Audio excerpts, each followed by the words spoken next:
Hi, I'm Marianne Christie. I'm here doing a reading from Blind Tribute. Harry had lost his illusions decades ago, and no matter how many people said he was a fool, he was not walking into the next stage of his life in blinders. A Yankee returning home in wartime was sure to cause more consternation than celebration. But he also knew exactly how to turn local controversy into a international conversation on the topics of Harry's choice.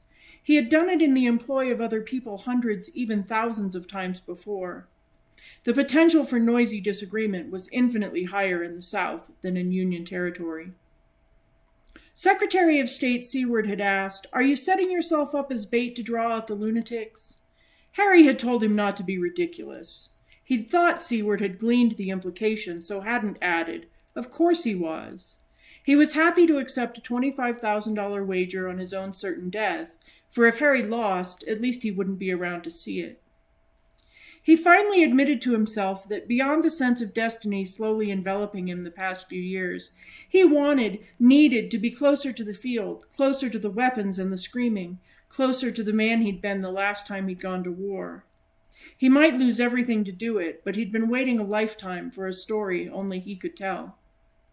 For Harry's conscious intention was to make a news story of himself.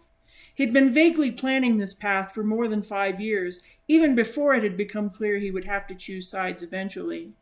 But before now, he'd had neither a fully formed plan nor a catalyst.